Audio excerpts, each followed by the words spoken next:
Hello friends, कैसे आप सब लोग and thanks for watching my channel. तो इस वीडियो में हम डिस्कस करेंगे डिक्सन टेक्नोलॉजीज़ के बारे में। और इसका आप प्राइस चार्ट देख ही रहे हैं। यहाँ पे सबसे ज़रूरी जो है वो ये है कि ये शेयर अपने लाइफ टाइम हाई के पास पहुँच गया है। अब आप इसको बहुत सारे तरीके से ले सकते हैं कि ये अपने लाइफ टाइम हाई के पास पहुँच गया है, कि ये अब ब्रेकआउट होने वाला है, कि ये अब रेजिस्टेंस को हिट कर गया है। तो इसके बहुत सारे तरीके हैं, आप जिस तरीके से इंटरप्रेट करना चाहे कर सकते हैं।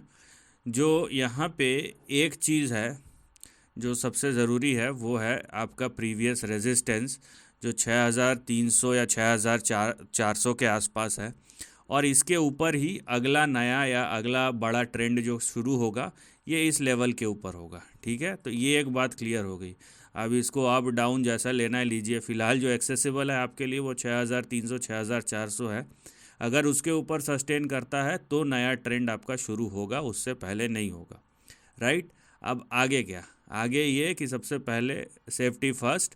और यहाँ पे आप देखिए जो आपको लेवल्स जो देखने हैं वो आपके सपोर्ट लेवल्स हैं या आपके स्टॉप लॉस है, जिसके नीचे इस शेयर को नहीं जाना है, अदरवाइज़ गिरावट शुरू हो सकती है।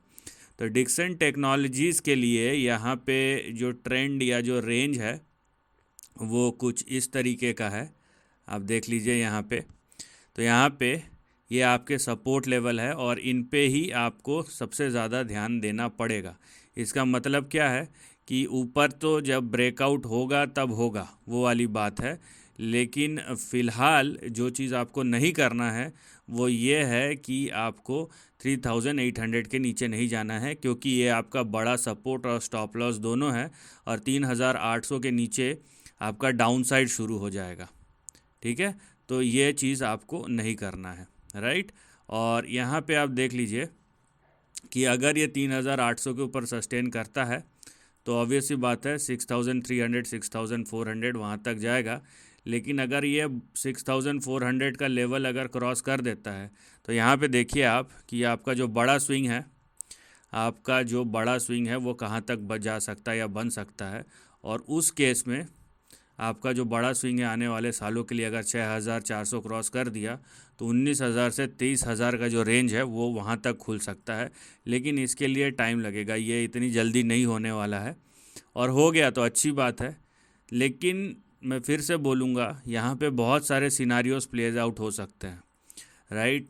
पहला तो यह है कि हमने ब्रेकआउट का सिनारियो डिस्कस किया, लेकिन हो सकता है कि इन केस यहाँ पे अगर ये 6300 6400 ना क्रॉस किया और एक लंबे कंसोलिडेशन में चला गया कि ये शेयर ना नीचे गिरे ना ऊपर गिरे, और हो सकता है बहुत सालों तक ये इसी रेंज में ऐसा ट्रेड करते रहे, उसके बाद इवेंचुअली ब्रेकआउट हो, तो वो एक सिनारियो जो प्ले आउट हो सकता है। इसीलिए जो आपका बड़ा रेंज शुरू होगा वो 6400 के ऊपर ही शुरू होगा। 3800 पे आपका स्टॉप लॉस है, क्योंकि अगर उसके नीचे गया तो 2500 का अगला सपोर्ट है। तो ये सब कुछ चीज़ें जो ध्यान रखिए। लेकिन हाँ, स्ट्रेंथ बहुत है और अपने प्रीवियस हाई या लाइफ टाइम हाई के पास है, ये भी एक सिनारियो है जो सच बात है।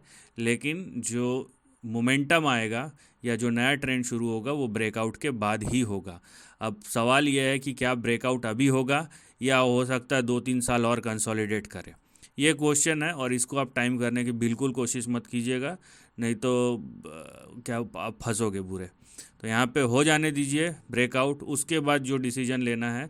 और ब्रेकआउट के बाद भी सस्टेन होना चाहिए, ऐसा नहीं कि ऊपर गया और नीचे आ गया। सस्टेन हो रहा है तो ठीक है, अच्छी बात है। So this is the end of the video. Thanks for watching.